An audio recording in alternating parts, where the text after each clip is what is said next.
वो हैं कि जिनका ताल्लुक उस खत्ते से है जिस खत्ते के लोग आज भी आज़ादी के लिए जद्दोजहद कर रहे हैं।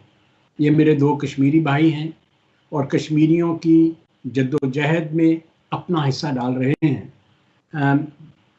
हो सकता है इन दोनों में कोई इख्तलाफ हो, नज़रिए का इख्तलाफ हो, दोनों मुख्तलिफ रास्ते इख्तियार करना चाहते हों आज़ादी के लिए, लेकिन दोनों की मुकम्मल आज़ादी चाहते हैं। हम गुफ्तगू करेंगे। गुफ्तगू करने से पहले मैं आपको अपने इन 2 मेहमानों से जो है वो मुतारिफ करवा दूँ। मेरे जो पहले मेहमान हैं ये बेल्जियम में रहते हैं। बेल्जियम के एक बहुत बड़े बिजनेसमैन हैं। बिजनेस के साथ साथ इन्होंने बहुत से ऐसे बिजनेस शुरू किए, छोटे बिजनेस शुरू किए और फिर उनको हाइट पर पहुंचाया। और एक नहीं, बहुत से रियल एस्टेट में गए, टेलीफोन में गए, कार वॉशिंग शुरू की तो फिर यूएसए से कार वॉशिंग मशीन मंगवा के बेल्जियम में कार वॉशिंग की शक्ल ही चेंज कर दी। तो उसके साथ साथ ये मसला कश्मीर इनके दिल की धड़कन है। ख़ुद कश्मीरी हैं, इन्होंने देखा हुआ है, इसकी कहानियाँ अपने वालिदैन से सुनी हुई हैं। फिर ये वहाँ से पहले हमारे कश्मीरी हैं जो वहाँ पे कश्मीर एडवाइजरी काउंसिल के मुंतखब इलेक्टेड प्रेसिडेंट बने। आजकल ये हमारे कश्मीर काउंसिल जो यूरोपियन की ईयू की है उसके जो हैं चेयरमैन हैं। इनका एक बहुत बड़ा कारनामा ये है कि इन्होंने दुनिया भर में फिर के कश्मीर के इस मसले को हाईलाइट करने के लिए 1 मिलियन से ज़ायद सिग्नेचर इकट्ठे किए और लोगों की तो जो मैं पाकिस्तानियों कश्मीरियों की बात नहीं कर रहा, ये यूरोप के 17 ममालिक में गए, वहाँ के जाके लोगों को बताया कि मसला कश्मीर है क्या और उनको किस किस्म की मदद चाहिए। तो उसके लिए इन्होंने बहुत काम किया। फिर बंगला बंद की तोसी का सवाल आया तो उसके लिए इन्होंने काम किया। आजकल ये जम्मू कश्मीर इंडिपेंडेंस अलायंस के चेयरमैन हैं मोहतरम महमूद कश्मीरी साहब। अस्सलाम वालेकुम। रज़ा सैयद साहब, अली रज़ा साहब, कि मैं आपसे ये पूछना चाहता हूँ, सबसे पहले ये बताइए कि 5 अगस्त के बाद जो कुछ हुआ भारत में और जिस तरह अरसा है आज जो पहले ही तंग था उसमें मजीद सख्ती पैदा कर दी गई, उसके बाद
स्थानों का मसला है, ये टेरिटोरियल डिस्प्यूट नहीं है। तो इसको हमने कैसे किस तरीके से करना है, हमारे सामने दुनिया की तारीखें मौजूद हैं। दुनिया में जितनी भी आज़ादी की तारीखें चली हैं उनके रिजल्ट देखें और देखें वो किस तरह नाकाम हुई हैं या किस तरह वो कामयाब हुई हैं। हमें उन पे नजर रखनी चाहिए और मैं समझता हूँ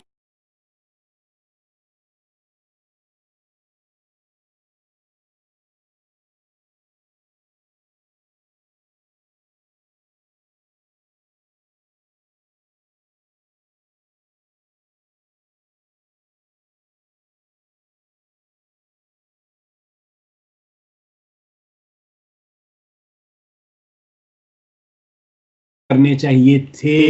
महमूद कश्मीरी साहब, आपकी क्या राय है इस बारे में?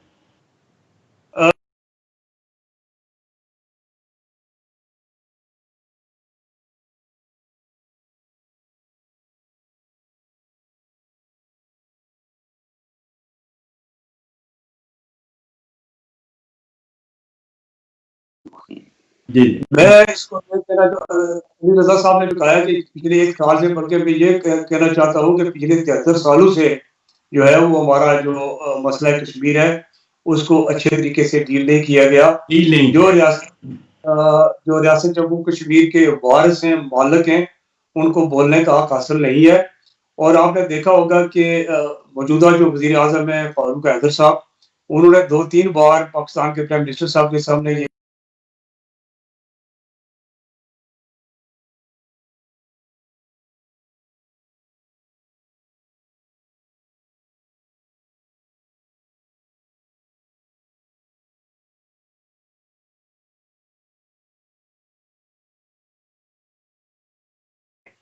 इस वक्त जो है वो दुनिया जो है वो देख रही है कि जो मसला कश्मीर है ये पाकिस्तान और हिंदुस्तान के दरमियान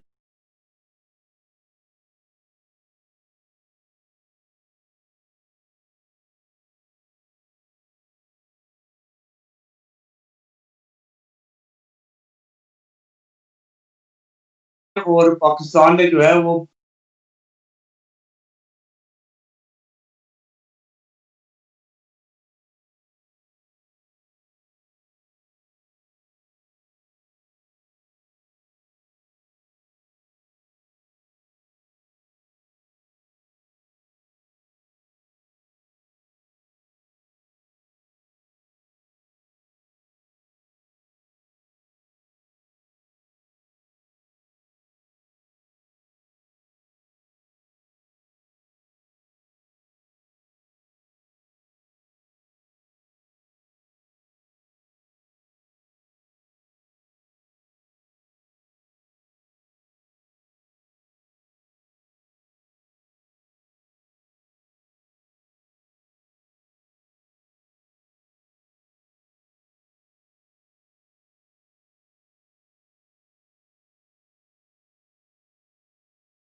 जो बात थोड़ी सी आगे बढ़ी है क्योंकि कश्मीर के वारिस मालिक तो कश्मीरी हैं, मगर मसला ये है कि जो जम्मू कश्मीर है वो तकसीम है, इसके ऊपर पाकिस्तान हिंदुस्तान की बड़ी तादाद में इनकी फौजें बैठी हुई हैं।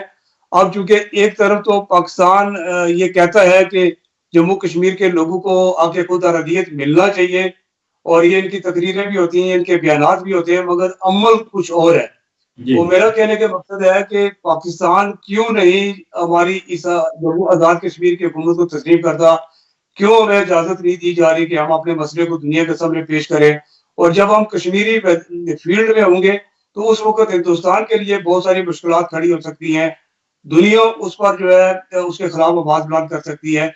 मुझे ये समझ नहीं आ रही कि पाकिस्तान के जो जिम्मेदार लोग हैं वो हिंदुस्तान को बैन अवी सतह पर कश्मीरियों से क्यों बचा रहे हैं। पाकिस्तान को जिस तरीके से हमारे पर तो इतमाद ना करे जो हम जम्मू कश्मीर की आजादी और खुद मुख्तारी की बात करते हैं, सरदार अपने अपने फारूक हैदर साहब जो आए रोज कश्मीर को कहते हैं ये पाकिस्तान का हिस्सा है और मैं बाई चॉइस पाकिस्तानी हूँ, कम अज कम फारूक हैदर साहब पर इत्मीनान किया जाए ताकि वो मसला जो है वो बैन अवी सतह पर अपना खुद उठा सके। मेरी गुजारिश ये है कि मसला तो हमारा है, मगर एक तरफ ये कहा जाता है जी कि इंडिया बड़ा जालिम है, उसने लाखों लोगों को कत्ल कर दिया है, लोगों को बोलने का हक हासिल नहीं है और बेशुमार लोग जो है उनको किडनैप किया गया है, उनको कुछ उन लोगों का कुछ पता नहीं है वो जिंदा है या मर गए। कम अज कम पाकिस्तान की तरफ से तो ऐसा नहीं होना चाहिए। हमारी जो आवाज है उस आवाज पर पाबंदी नहीं होनी चाहिए, हमें बोलने का हक दिया जाए। और मैं साथ ये कहना चाहता हूँ जफर साहब के आप जो सूरत हाल है, जिस तरीके से पाकिस्तान के मीडिया में जो रिटायर्ड जर्नैल है या पाकिस्तान के मुख्तलिफ जो हुकूमती जमादारान है उनकी अगर बातें सुने तो उसमें बड़ी वाजिया चीज नजर आ रही है कि पाकिस्तान जो है वो इंडिया के साथ मिलकर इस रियासत जम्मू कश्मीर को तकसीम करने चाह रहे हैं। अब बहुत सारे जर्नलों की वो डिबेट देखें, वो ये कह रहे हैं कि 5 अगस्त के बाद इंडिया ने जो कुछ किया है अब हमें भी उसी तरीके का अमल करना चाहिए। तो मैं समझता हूँ कि अगर ये सारी चीजें मीडिया के ऊपर आ रही है तो इसका मतलब ये है कि पाकिस्तान और इंडिया दोनों अंदर से मिले हुए हैं और हमारी रियासत जम्मू कश्मीर को तकसीम करना चाहते हैं। क्योंकि मैं इसके साथ ये कहना चाहता हूँ कि अगर खुदा न खास्ता रियासत जम्मू कश्मीर को तकसीम कर दिया गया तो मैं आपके इस टीवी के जरिए ये बता देना चाहता हूँ तमाम पाकिस्तानियों को कि रियासत के लोग तो पिछले 73 साल से जो है वो जुल्म और जबर की चक्की में फिस रहे हैं, अपने लाखों लोगों को जो है उन्होंने कत्ल करवा दिया है। मगर एक बात याद रखें, जब हमारी रियासत तकसीम हो जाएगी, इस तरफ पाकिस्तान काबूज हो जाएगा, उस तरफ हिंदुस्तान, तो इसके बाद हिंदुस्तान ने जो है वो दरियाओं के रुख मोड़ने, पाकिस्तान जो सरसब्ज है, शादाब है, या पाकिस्तान अगर रोशन है तो वो रियासत जम्मू कश्मीर के दरियाओं की वजह से है, रियासत जम्मू कश्मीर की बिजली की वजह से है। और जब ये तकसीम हो जाएगी हिंदुस्तान दरियाओं के रुख मोड़ देगा, पाकिस्तान बंजर हो जाएगा और इसके बाद पाकिस्तान के सूबे जो है वो पानी के लिए एक दूसरे के साथ लड़ेंगे और तबाही बर्बादी शुरू हो जाएगी। आज भी मौका है पाकिस्तान के जमादार लोगों को कि रियासत जम्मू कश्मीर की आज़ादी खुद मुख्तारी पाकिस्तान के बेहतरीन मुफाद में है। हम पाकिस्तान की मदद करेंगे पानी की लिहाज से, बिजली के और बहुत सारे मामला, क्योंकि हमारी रियासत छोटी सी रियासत है और हमारे वसाइल बेइंतहा हैं। हम पाकिस्तान की हमेशा के लिए मदद करना चाहते हैं, मगर पाकिस्तान के अगर जिम्मेदार लोग रियासत जम्मू कश्मीर की मुकम्मल आज़ादी और मुख्तारी की तरफ आगे बढ़ेंगे तो तब ये मुमकिन है। अगर रियासत तकसीम हो जाती है तो इसके बाद पाकिस्तान को अपना वजूद बरकरार रखना भी मुझे बहुत मुश्किल नजर आ रहा है। अली रजा सैयद साहब, महमूद काश्मीरी साहब ने दो बातें की। एक तो ये कि जो हमारी आज़ाद कश्मीर हुकूमत है इसको तस्लीम किया जाए, ये गालिबन वही बात कर रहे हैं जो कि खुर्शीद मरहूम किया करते थे कि इसको महाराजा हरी सिंह की जानशीन हुकूमत तस्लीम किया जाए। और दूसरा ये कि अगर इसको तकसीम किया गया तो ये पूरी कौम के लिए इंतहाई बुरी और मुज़िर जो अमर होगा, ये जो अगर ऐसा किया गया तो इंतहाई खतरनाक होगा रियासत के मुस्तकबिल के लिए। जी अली रज़ा सैयद साहब। देखिए जफर साहब, जिस तरह महमूद साहब ने कहा, देखिए कोई भी कश्मीरी, चाहे वो श्रीनगर से बिलोंग करता हो, मुजफ्फराबाद से बिलोंग करता हो, गिलगित बल्तिस्तान से हो या लद्दाख से हो, जहां से भी है, जम्मू से हो, वो कश्मीर की वहादत पे यकीन रखते हैं और जो कश्मीर की तकसीम है वो किसी भी कश्मीरी को मंजूर नहीं, कबूल नहीं। पहली बात। दूसरी बात यह है कि महमूद साहब ने जिस तरीके से बात की है, मैं उनकी जो ख्यालात है उनका एहतराम करते हुए, देखिए आप ये देखिए कि अगर वहां पे इस वक्त इंडियन जो है वो काबिज हैं मकबूजा कश्मीर के अंदर, यूनाइटेड नेशन के रेजोल्यूशन ने पाकिस्तान को और इंडिया को इंतजाम करने के लिए ये दोनों इलाके दिए थे, इख्तियार दिया हुआ है। अब देखना ये है कि कुछ चीजें होती हैं कंपेयर करने वाली, कुछ चीजें होती हैं जो कंपेरेबल नहीं होती हैं, तो हमें उसके मुताबिक अपनी जदोजहद या अपने जो वो है तरीकाकार है स्ट्रगल का, उसको करना चाहिए। अब इसमें तो कोई शक नहीं कि अगर पाकिस्तान के जिम्मेदारान या पाकिस्तान के सियासी लीडर या पाकिस्तान के जो लोग हैं वो अगर किसी चीज पे वो करते हैं, उनका एक अपना हो सकता है आइडिया, हो सकता है अपना एक नजरिया हो सकता है, उनका एहतराम करना हमारा फर्ज है। पहली बात यह है कि पाकिस्तानी कौम वाहिद दुनिया की कौम है जो आपके, लेकिन एहतराम करने का मतलब नहीं कि आप वो तस्लीम कर। नहीं, मेरी बात सुने। असल में यह है कि वो मैं कह रहा हूं कि अवाम की बात कर रहा हूं।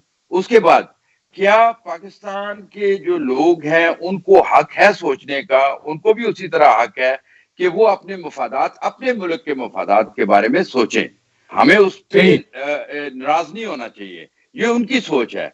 हम देखना यह है कि जो कश्मीरी हैं उनको अपने मफादात के मुताबिक सोचना चाहिए कि उनका तहफ़्फ़ुज़ कैसे किया जा सकता है।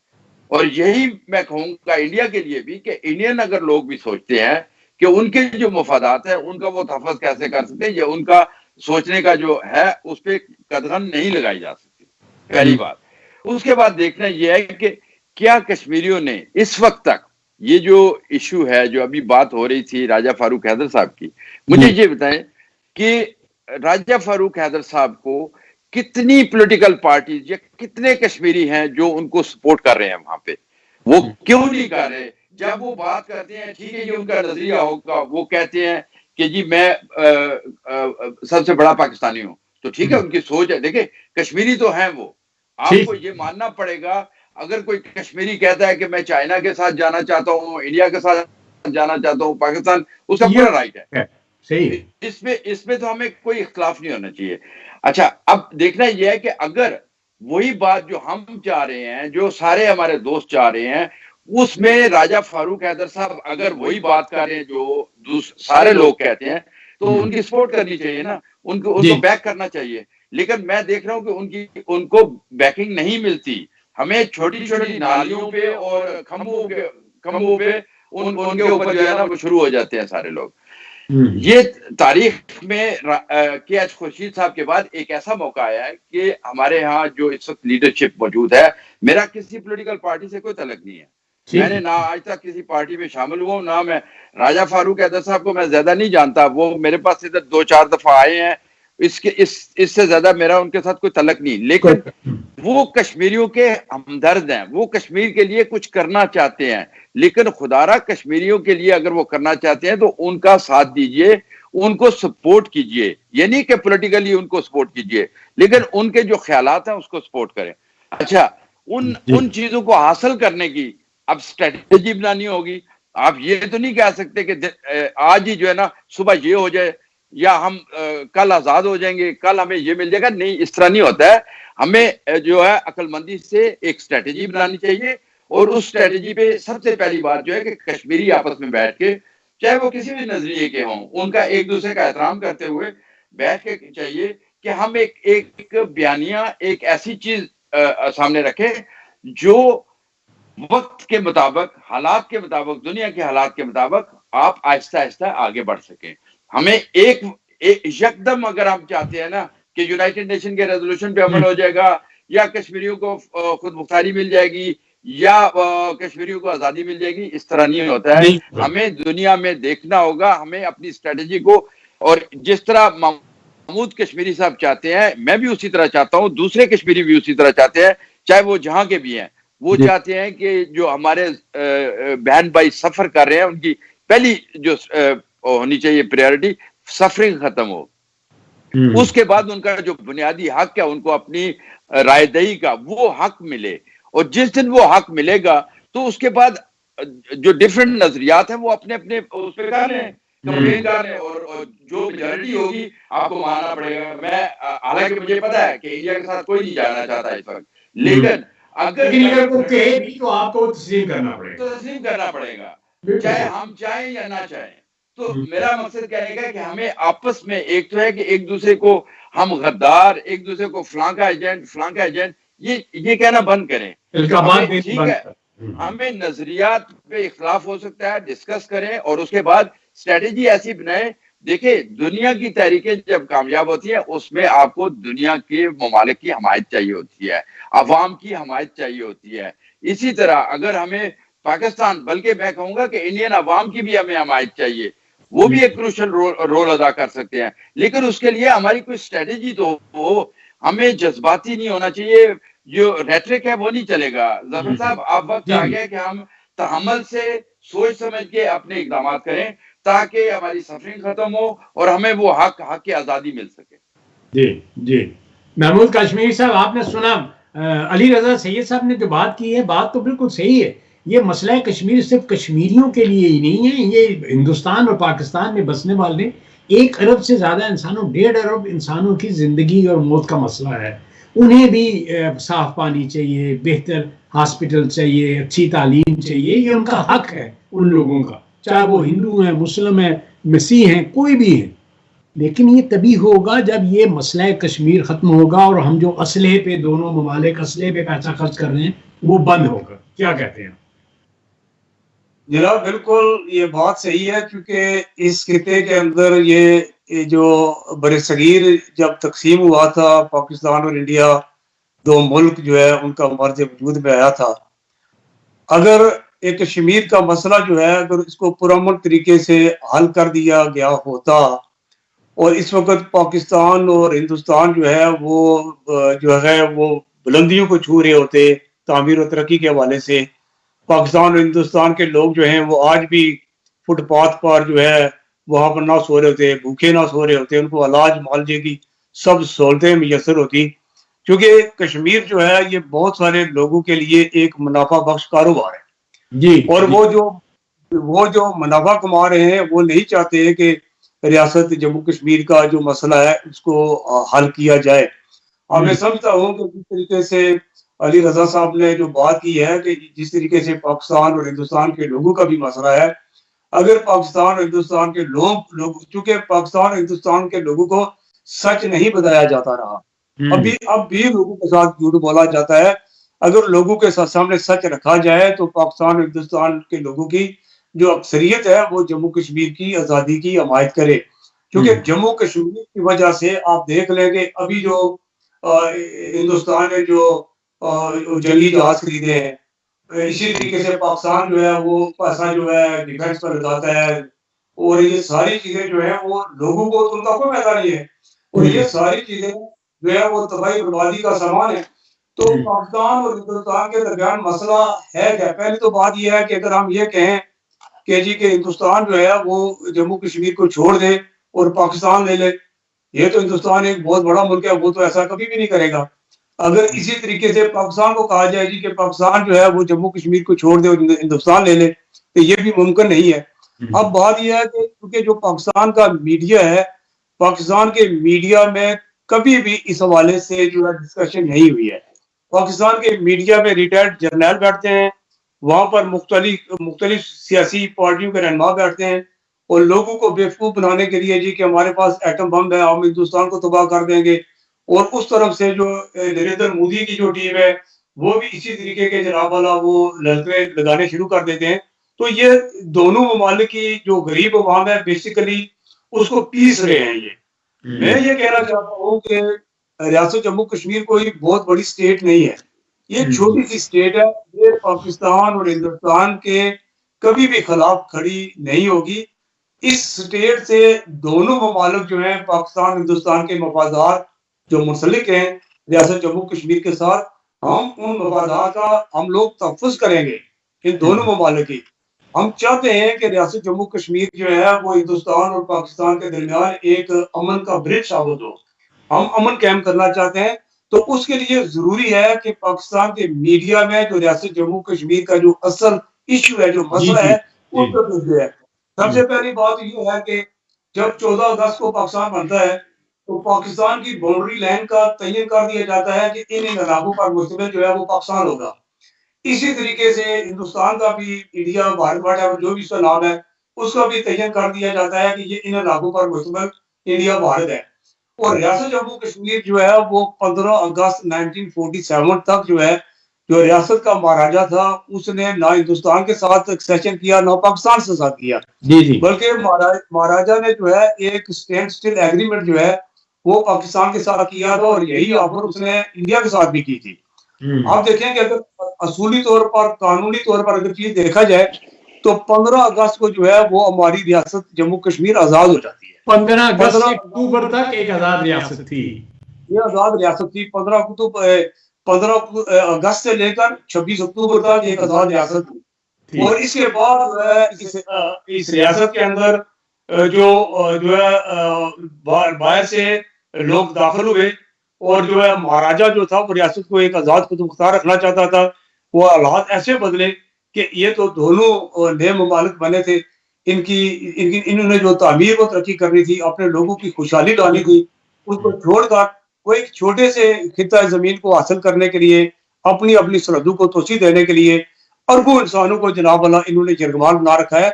और ये आवाज जो है ये पाकिस्तान के मीडिया के अंदर जानी चाहिए, पाकिस्तान के लोगों को बताना चाहिए कि जम्मू कश्मीर जो है ये पाकिस्तान के बनने से पहले जो है इस खिता अर्ज पर मौजूद था। जिस वक्त पाकिस्तान और भारत का जो है इसका इंडिया का नाम निशान भी नहीं था, उस वक्त भी ये रियासत इस खिता के अंदर मौजूद थी। लिहाजा इस रियासत के लोगों की जो ख्वाहिशात हैं उनका एहतराम किया जाए और एहतराम करने के बाद ही पाकिस्तान और हिंदुस्तान जो है वो तरक्की कर सकते हैं। और जब तक इस खिते के अंदर एक मसला कश्मीर है उस वक्त तक जो है पाकिस्तान हिंदुस्तान के लोग पिसते रहेंगे।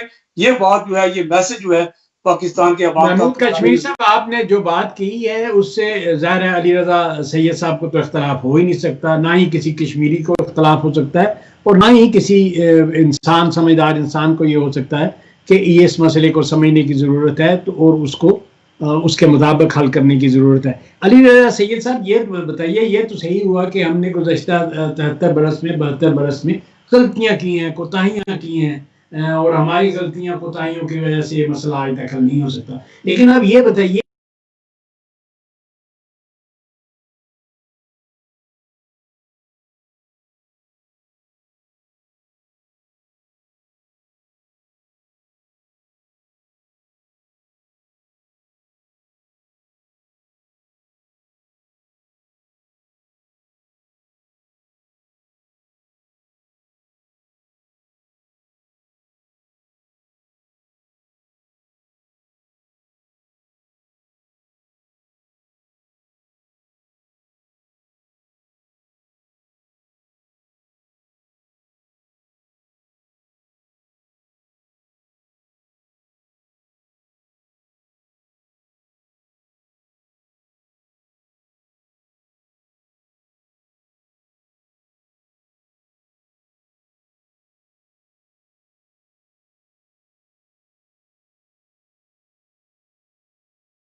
सवाल करें, हम जब भी जाते हैं पार्लियामेंटेरियंस के पास या यहाँ के नुमाइंदों के पास तो हम उन्हें सिर्फ कहते हैं कि हमें वो जो राइट आपने हमें सपोर्ट किया हुआ है यूनाइटेड नेशन के रेजोल्यूशन में भी, जो यूनाइटेड नेशन का चार्टर भी हमें देता है, तो उसको रेफरेंडम का जो राइट है वो हमें दिलवाएं।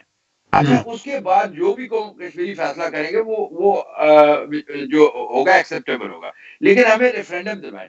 उससे पहले वो पूछते हैं कि आप क्या चाहते हैं। अगर आप उनको अपनी अपनी राय अलग-अलग देंगे तो वो कहेंगे भाई इस मसले में ना पड़े, ये तो 4 किस्म के ग्रुप हैं, तो किसको हम सपोर्ट करें? इसीलिए हमें कहीं से सपोर्ट नहीं मिल रही। हमें मिनिमम एजेंडे पे इकट्ठा होना चाहिए और उस पे स्ट्रगल करनी चाहिए। और मैं आपको एक बात जफर साहब एक बार फिर कहूंगा, ये महमूद साहब ने कहा ना पाकिस्तानी अवाम की और इनकी इंडियन अवाम की, देखिए हम भी चाहते हैं कि वहां अमन हो, हम भी चाहते हैं कि वो सारे खुशहाल हों और कश्मीरी भी सफर ना करें। जो सफरिंग कश्मीरियों की हो रही है उनकी भी खत्म होनी चाहिए। मेरा बात करने का मकसद ये था कि आप पाकिस्तान की जो गवर्नमेंट है या पाकिस्तान की जो जिम्मेदारान है, आपको ये तस्लीम करना होगा कि उनके जो अपने मफादात, जो उनकी नजर में जो उनके मफादात हैं, उन्होंने उसका तहफ़्फ़ुज़ करना है। आपने अपने मफादात का तहफ़्फ़ुज़ कैसे करना है ये आप पे है, और आपको चाहिए कि आप अपने मफादात का तहफ़्फ़ुज़ इस तरीके से करें कि आपका वो जो मकसद है वो भी हल हो सके, आपकी सफरिंग भी खत्म हो सके और कश्मीरी जो है वो आजादी का सांस ले सके। उसके लिए सिर्फ स्ट्रेटजीज का पे इशू है। बाकी जहां तक जो एंड रिजल्ट है उसके बारे में मेरा ख्याल में कोई कश्मीरी जो है ना वो इख्तिलाफ नहीं करता है। इख्तिलाफात होते हैं, हमें जो रेटरिक है ना इससे हटना चाहिए। और दुनिया के अंदर जिस तरह के असूल हैं, देखिए साउथ अफ्रीका में क्या हुआ, एएनसी ने सपोर्ट, क्या एएनसी अपार्थाइड को खत्म कर सकती थी? मैं नहीं समझता कि वो अकेले खत्म कर सकते थे, लेकिन उनको दुनिया की हमायत हासिल हुई। दुनिया के बहुत सारी आजाद कौमों ने उनकी हमायत की, हर जगह उनके लिए सपोर्ट हुई। इसी तरीके से फिलिस्तीनियों का मसला देखें, फिलिस्तीनियों को दुनिया सारी में अवाम की तरफ से कम से कम सपोर्ट मिलती है, लेकिन फिलिस्तीनी क्यों नहीं हल कर पा रहे? क्योंकि उनके अंदर डिवीजन है। वो अभी तक एक ही मसले पे अड़े हुए हैं, एक दूसरे के साथ लड़ रहे हैं। हालांकि पीएलओ मौजूद थी और पीएलओ ने बड़ी अच्छे तरीके से तहरीक आजादी को आगे बढ़ाया था, लेकिन बदकिस्मती से देख लें कि ओस्लो अकॉर्ड के बाद क्या असर हुआ, हमास क्या कर रही है, पीएलओ के जो फिलिस्तीनी अथॉरिटी है वो क्या कर रही है, आपस में लड़ रहे हैं। और फिलिस्तीन जो इसराइल है उन्होंने अपने ग्राउंड रियलिटी बदलते जा रहे हैं। और वो इलाका अगर 98 में जो एग्रीमेंट हो रहा था यासर अरफात का बिल क्लिंटन के दौर में, वो अगर एग्रीमेंट उस वक्त टेम्पररी आप कह लें या कुछ चीजें आपको देखें, वो क्या कहते हैं कड़वा घूंट भरना पड़ता है। अगर उस वक्त एक मसले पे इनका इशू बना था, बाकी तमाम एग्रीमेंट हो गया था, अगर वो कर लेते तो आज 95% वेस्ट बैंक और गजा जो था वो फिलिस्तीनियों के कंट्रोल में होता। 98 के बाद आज फिलिस्तीनियों के पास 15% भी नहीं रह गया, और अगर ये सिलसिला जारी रहा तो और 20 साल के बाद वो फिलिस्तीन खत्म हो जाएगा। वजह सिर्फ यह है कि यूनिटी नहीं है और हमारी कोई स्ट्रेटेजी नहीं है। हम एक, ठीक है प्रिंसिपल होता है, लेकिन प्रिंसिपल को अचीव करने के लिए आपको दुनिया के हालात को सामने रख के आगे बढ़ना होता है। बिल्कुल सही फरमा रहे हैं आप अली रजा साहब। लेकिन वापस आते हैं घर की तरफ, कश्मीर की तरफ। ये अब देखिए गिलगित बल्तिस्तान की जो सूरत हाल है, कुछ कश्मीरियों को तो ये भी वो है, एतराज है कि गिलगित बल्तिस्तान को बाकी कश्मीर से काटने की कोशिश की जा रही है। क्या आप इस बात से एग्री नहीं करेंगे? देखिए मैं फिर वही कहूंगा कि हमने पिछले 70 साल में गिलगित बल्तिस्तान के साथ, मैं कश्मीरियों की बात जी कश्मीरियों की, जी ठीक है। अब वहां की पॉपुलेशन के जो ख्यालात है उसको आप टोटली इग्नोर नहीं कर सकते, आप इम्पोज नहीं कर सकते किसी के ऊपर दूसरे के ऊपर, लेकिन उनको कायल किया जा सकता है। क्या हमने उनको कायल करने की कोशिश की? अब मैं गिलगित बल्तिस्तान के अवाम की बात करता हूँ। हम बैठ के कह सकते हैं कि जी गिलगित बल्तिस्तान वालों को ये फैसला करना चाहिए, जम्मू वालों को ये फैसला करना चाहिए, लेकिन हमें ग्राउंड रियलिटीज को भी देखना होगा। हमें देखना होगा कि हम किस तरीके से उनकी मदद कर सकते हैं और उनको कायल कर सकते हैं। क्या हमने या हमारी पॉलिटिकल पार्टीज ने कोशिश की? मेरे ख्याल में तो नहीं। जी महमूद कश्मीरी साहब, अली रजा सैयद साहब का ख्याल है कि जो गिलगित बल्तिस्तान का जो रुख दूसरी तरफ है उसकी एक बड़ी वजह हम भी हैं कि हमारा कोई ताल्लुक ही नहीं रहा। हम जो लोग आज़ाद कश्मीर में बसते हैं या लोग अपने आप को कश्मीरी कहते हैं, उनका गिलगित बल्तिस्तान के साथ कभी भी कोई अमली ताल्लुक नहीं रहा, कोई पॉलिटिकल ताल्लुक नहीं रहा। आपका क्या ख्याल है इस बारे? देखिए जनाब कि जब ये माहिदा कराची हुआ था, माहिदा कराची के बाद पाकिस्तान ने डायरेक्ट कंट्रोल कर लिया था गिलगित बल्तिस्तान पर, और जो कुछ इंडिया ने 5 अगस्त 2019 को किया, पाकिस्तान ने यही काम जो है 74 में कर दिया था। गिलगित बल्तिस्तान स्टेट सब्जेक्ट है, उसको खत्म कर दिया गया और गिलगित बल्तिस्तान के अंदर बहुत सारे जो सूबा सरात के लोग या खैबर पख्तूनख्वा के और बाकी पाकिस्तान के लोगों ने वहां पर जमीनें ले रखी हैं, वहां पर वो बहुत कुछ कर रहे हैं। तो ये सबसे पहले काम ये पाकिस्तान ने किया, इसके बाद हिंदुस्तान ने जो जाकर है बड़े अच्छे के बाद ये किया है।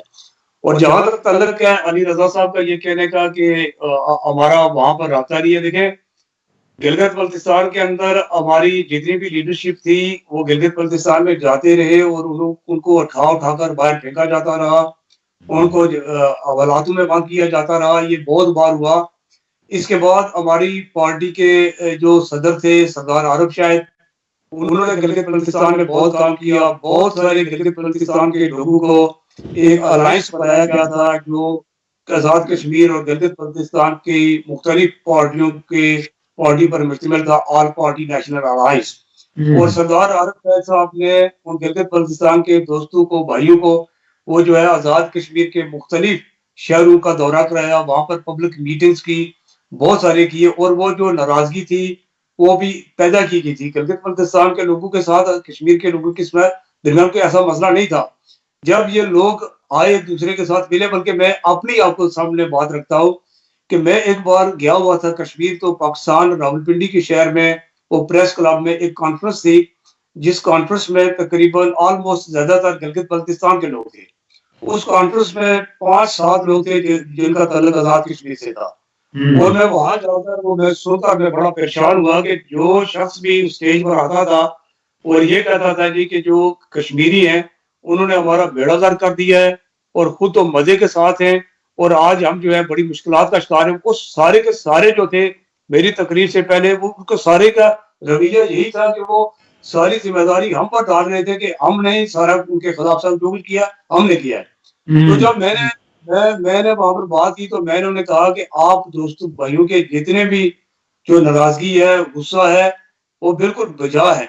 आप इससे भी ज्यादा गुस्सा करें, हम सहने के लिए, सुनने के लिए तैयार हैं। आप यहाँ पर आए हुए हैं रावलपिंडी में, बराए मेहरबानी इस कॉन्फ्रेंस के बाद आप मेरे साथ आजाद कश्मीर में चलें, वहां पर सड़कों की हालात देखें, वहां पर हॉस्पिटल देखें, वहां पर रोजगार के मामला देखें, वहां पर बिजली पानी के मामला देखें। अगर आपसे बेहतर हुए तो हम कसूरवार हैं। अब बात यह है कि इसी तरह की नाइंसाफियां जो हैं आजाद कश्मीर में भी होती हैं, गिलगित बल्तिस्तान में भी होती हैं, और बजाय इसके कि हम पाकिस्तान में बेताशा ऐसी नाइंसाफियां होती हैं, इसके लिए इसके बजाय हम आपस में लड़ते रहे, हम सबको मिलकर जो है वो एक दूसरे के साथ मिलकर जद्दोजहद करनी चाहिए। इस वक्त भी जो आजाद गिलगित बल्तिस्तान असेंबली के मेंबर हैं नवाज खान नाजी, वो मेरे बहुत अच्छे दोस्त हैं। इसके अलावा गिलगित बल्तिस्तान के अंदर मैं चूंकि राब्ते में रहता हूँ, गिलगित बल्तिस्तान में बहुत सारे मेरे वहां पर मुख्तलिफ पार्टियों के दोस्त हैं। ये जो बात कही जाती है कि गिलगित बल्तिस्तान के लोग जो है उनकी कुछ सोच अलग है, कुछ लोगों की वहां पर मौजूद है, मगर वहां पर एक बहुत बड़ी तादाद गिलगित बल्तिस्तान के अंदर मौजूद है जो ये कह रहे हैं जी कि गिलगित बल्तिस्तान मसला कश्मीर के साथ जुड़ा हुआ है। जब तक मसला कश्मीर का मामला हल नहीं होता उस वक्त तक गिलगित बल्तिस्तान का मामला भी हल नहीं हो सकते। आप इस वक्त भी अंदाजा लगा सकते हैं कि गिलगित बल्तिस्तान के अंदर शेड्यूल 4 है। शेड्यूल 4 के तहत मेरे बहुत सारे दोस्त जो है वो अपने इलाके से दूसरे इलाके में जाने से पहले पुलिस को इन्फॉर्म करते हैं कि हम अपना इलाका छोड़कर कहीं और जा रहे हैं। इसके साथ साथ आपने नाम सुना होगा बाबा जान इफ्तिखार करबलाई। आप देख लें जबर तमीर साहब के बाबा जान को 70 साल की सजा हुई है और इफ्तिखार करबलाई को 90 साल की। अब कोई भी इंसाफ पसंद शख्स चाहे वो पाकिस्तान से ताल्लुक रखने वाला है या दुनिया से किसी भी मुल्क इलाके से ताल्लुक रखने वाला है, कोई बता सकता है कि इतना बड़ा जुल्म और जबर। और बाबा जान ने कोई बंदूक नहीं उठाई हुई थी और उन्होंने सिर्फ वो जो वहां पर वो झील बनी थी, वहां पर बहुत सारे लोग मुतासिर थे, उसके लिए उन्होंने एक पुरअमन आवाज उठाई। उस आवाज उठाने में पुलिस ने, जब वहां पर प्रोटेस्ट हुआ, पुलिस ने एक बाप और बेटे को गोलियां मार कर शहीद कर दिया। बाबा जान उसके लिए बाहर सड़कों पर निकले, एहतजाज करते रहे, और बजाय इसके कि उन पुलिस वालों पर कोई मुकदमा दर्ज होता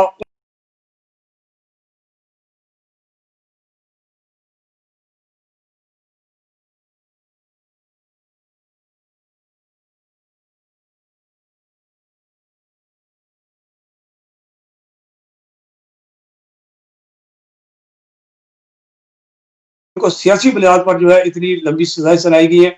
तो मैं ये कहना चाहता हूँ कि गिलगित बल्तिस्तान के लोग आज भी वो तड़प उनके अंदर मौजूद है। और अब एक बात और है कि रियासत जम्मू कश्मीर का जब फैसला होगा तो पूरी रियासत के लोगों ने करना है। ये यूनाइटेड नेशन का जो चार्टर है, उसकी जो रेजोल्यूशन है, वो यही कहती है कि पूरी रियासत का फैसला करेंगे। ये नहीं हो सकता कि गिलगित बल्तिस्तान वालों को अलग कर दिया जाए, जम्मू वालों को अलग कर दिया जाए, कारगिल वालों को अलग कर दिया जाए। इस वक्त जो मैं कहना चाहता हूँ खास करके पाकिस्तानी अवाम से, हिंदुस्तानी अवाम से, वो ये है कि इस मामले को समझने की कोशिश करें। और रियासत जम्मू कश्मीर के जो लोग हैं, बड़े सिविलाइज्ड लोग हैं, बड़े पुरअमन लोग हैं, इनकी बात को सुना।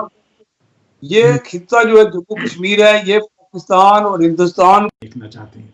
आपका बहुत बहुत शुक्रिया। अगले प्रोग्राम में किसी और मेहमान के साथ मुलाकात होगी। खुदा हाफिज।